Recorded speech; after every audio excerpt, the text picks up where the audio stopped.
नमस्कार। उम्मीद है आप लोग स्वस्थ और सानंद होंगे। आज के किस्से की शुरुआत मैं अपने एक व्यक्तिगत अनुभव से करता हूँ। आगे आपको और डिटेल बताऊँगा। आप में से बहुतों को याद होगा कि जब अंबानी का जियो लॉन्च हुआ था, तो या उसके पहले भी जब मोबाइल फ़ोन लॉन्च किया था अंबानी ने, तो एक स्कीम चलाई थी कि ₹1500 शायद ₹1000 दे कर के आप फ़ोन ले जाइए और उसके बाद वो टुकड़ों किस्तों में बिल के साथ अदा हो जाएगा। और उसमें बहुत उस पूरी स्कीम में बहुत घपले किए गए। बहरहाल उसके बाद एक बार उस स्कीम के तहत तमाम योजनाएँ लॉन्च की अंबानी ने और उसमें एक योजना ये भी थी कि आप एक अ, 20 सालों के लिए एक एक प्लान ले लीजिए, तो उससे आप सारे फ़ोन पे लगातार मुफ़्त बात कर सकते हैं। बहरहाल लोगों ने ले लिया और आजम ऐसा कुछ था वो। उसके बाद पता चला कि जब शुरू हुआ तो कहा कि नहीं आप बात कर सकते हैं, लेकिन जियो के माध्यम से जियो के फ़ोन पर ही बात कर सकते हैं, बाकी के लिए पैसे लगेंगे। और उसके अलावा भी वो जो पूरे सारे प्लान आते थे, तो मैंने एक का ज़िक्र किया, उसमें बहुत घपले होते होते थे। खैर, छोटी-छोटी बातें थी, लोगों ने ध्यान नहीं दिया और फिर अंबानी से लड़ता कौन, उस समय तो बड़े आदमी बन चुके थे। उसके बाद एक अंबानी ने वो लॉन्च किया, ऐसे बहुत से वो हैं उसमें एक फिर अंबानी ने लॉन्च किया वाई-फाई, ₹2000 में एक एपरेटस आता था टिकिया जैसा, उससे आप वाई-फाई ले सकते थे। वो जो लॉन्च किया हो सकता है अभी भी कुछ लोगों के पास हो, कई लोगों के पास हो, मुझे उतना अंदाज़ा नहीं है, लेकिन बाद में फिर वो ये हुआ कि बिना अगर आपने उसमें 1 आध महीने अगर पैसे नहीं भराए, तो वो बिना बताए काट देते थे और वो नंबर किसी और को दे देते थे। ये सब छोटे-छोटे घपले और बड़े घपले, छोटे और बड़े घपलों को करने में अंबानी शुरू से उस्ताद रहे हैं और इसीलिए मैं लगातार कहता भी हूँ कि अंबानी और अडानी जो है बेसिकली इंडस्ट्रियलिस्ट नहीं, उद्यमी नहीं, परचूनी है। परचूनी है मतलब जो इधर का सामान उधर ले जाके बेच देता है, इंडस्ट्रियलिस्ट वो होता है जो कुछ सामान बना के बेचता है और अपने देश में इंडस्ट्रियलिस्ट के नाम पे केवल 2 लोग अभी भी हैं, वो टाटा और बिरला, बाकी सब परचूनी हैं। खैर अब ऐसा करना तब संभव होता है जब आप सरकार आपकी मुट्ठी में हो और इस काम में अंबानी निष्णात हैं और खैर मोदी जी तो अपने जो प्रधान सेवक हैं वो तो एकदम अंबानी की गोद में ही बैठ गए हैं और इस चीज़ को उन्होंने उनकी अच्छी बात है कि इस चीज़ को उन्होंने छुपाया भी नहीं कि अडानी और अंबानी की मदद से वो आए हैं सत्ता में और उस मदद के लिए वो उनको यावत क्या नाम है सुविधाएं देने के लिए रियायतें देने के लिए तैयार है। ये भी ठीक है, मित्रता की कसौटी भी, ये बात अच्छी है। देश के लिए भले अच्छी हो ना हो, खैर देश के लिए सोचता कौन है? कम से कम अपने प्रधान सेवक तो देश के लिए सोचने की बात करते हैं, सोचते नहीं, उनके एक्शन बताते हैं। बहरहाल, अब एक नई चीज़ सामने आई है, उसके पीछे का उद्देश्य समझिएगा तो आपको चीज़ों को समझने में आसानी होगी और उसके बाद भी आगे बताऊँगा। अभी एक फैसला आया है मोदी सरकार का कि अ, टैबलेट और क्या नाम है लैपटॉप और कंप्यूटर ये जो है अब बाहर से नहीं आयात किए जाएँगे। अपने अंबानी साहब का जो है वो जियो जो है वो अब लैपटॉप बनाने जा रहा है, तो ज़ाहिर-सी बात है उसको मार्केट देने के लिए ये फैसला किया गया। और जैसे कि आदत है भाजपा की और खासतौर से प्रधान सेवकों की, देश हित के नाम पर ये फैसला लिया गया कि साहब देश में सब बनेगा। अब देश में कौन बना रहा है, कौन नहीं बना रहा है तो भगवान जाने। और जहाँ तक मेरी जानकारी है कि वो जो टैबलेट और वो कंप्यूटर, लैपटॉप जो भी अपने अंबानी जी बनाएँगे, वो बनाए-बनाए कहीं कुछ नहीं, बाहर से पुर्ज़े मंगा के असेंबल करेंगे। हिंदुस्तान अभी भी ये कहने में मुझे कोई संकोच नहीं कि बना कुछ नहीं पा रहा है, असेंबलर है, वो असेंबल करता है, बनाता कुछ नहीं। अब यहाँ पर एक बात और जान लीजिए, ये फैसला आया क्यों? अब इसके पीछे थोड़ा और पीछे जाइए तो समझ में आ जाएगा ये फैसला क्यों। अभी कुछ दिन पहले आप लोगों ने सुना होगा, पढ़ा भी होगा कि एलन मस्क जो है अपना फ़ोन लेकर के आ रहे हैं हिंदुस्तान में।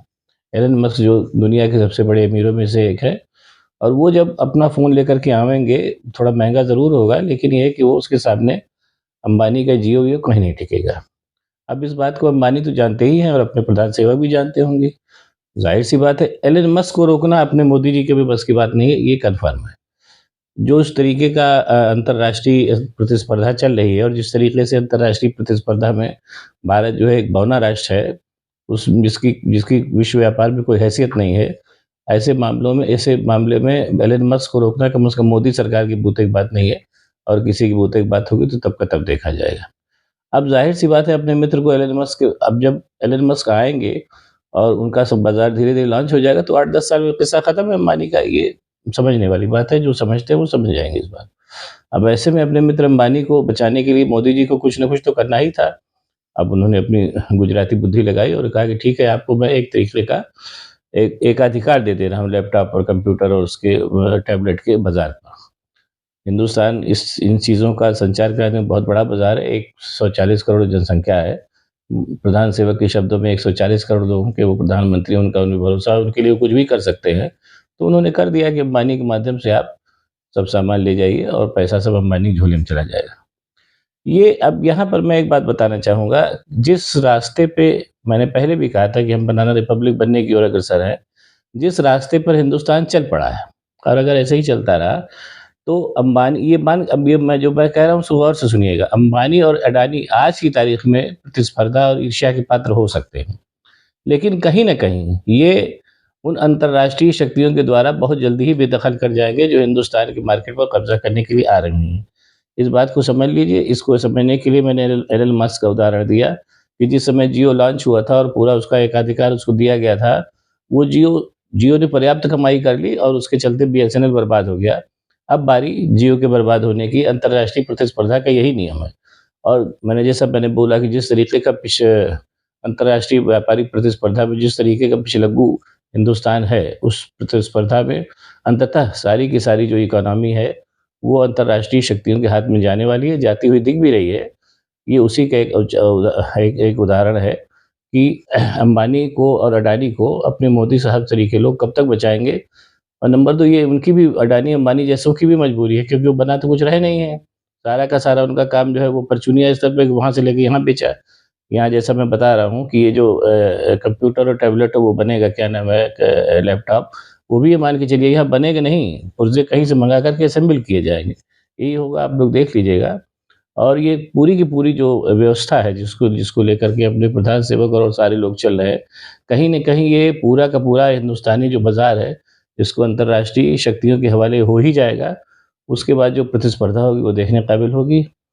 और एक तरीके से ये मान के चलिए कि पहले ईस्ट इंडिया कंपनी ने हिंदुस्तान को गुलाम किया था, अब दूसरी अंतर्राष्ट्रीय शक्तियाँ और कंपनियाँ, जैसे एलन मस्क जैसी शक्तियाँ और कंपनियाँ हिंदुस्तान को गुलाम बनाने की ओर अग्रसर हैं। हाँ, पहले की गुलामी प्रत्यक्ष गुलामी थी, मतलब अंग्रेज़ यहाँ पर आकर रहते थे, और ये जो गुलामी होने जा रही है, अप्रत्यक्ष गुलामी होने जा रही है कि आप वो गुलाम करने वाली शक्तियाँ कहीं और बैठी हैं और यहाँ के मार्केट पे कब्ज़ा करके उसका लाभांश ले जाएँगी। अच्छी बात ये है, जो मैं बार-बार कहता हूँ, एक बार फिर कह रहा हूँ कि अभी भी हिंदुस्तान की अधिकांश आबादी कि खेतिहर आबादी है जो अपना खेत में काम करती है, खाती-पीती मस्त रहती है, करीब 75%। उसको भी गुलाम बनाने की कोशिश की गई थी कृषि बिल लाने के माध्यम से, लेकिन बहरहाल वो काम नहीं हो पाया, बहुत अच्छा हुआ। और वो ये जो खेतिहर इकोनॉमी है, यही हिंदुस्तान को थोड़ी बहुत साँस लेने देगी। बाकी तो जो हो रहा है वो आप लोग देख ही रहे हैं और समझने वाले समझ भी रहे होंगे। अब अगर आपको ये वीडियो पसंद आए तो इसको लाइक करिए, शेयर करिए, साथ ही साथ मेरे चैनल को सब्सक्राइब कीजिए। बहुत-बहुत धन्यवाद। नमस्कार।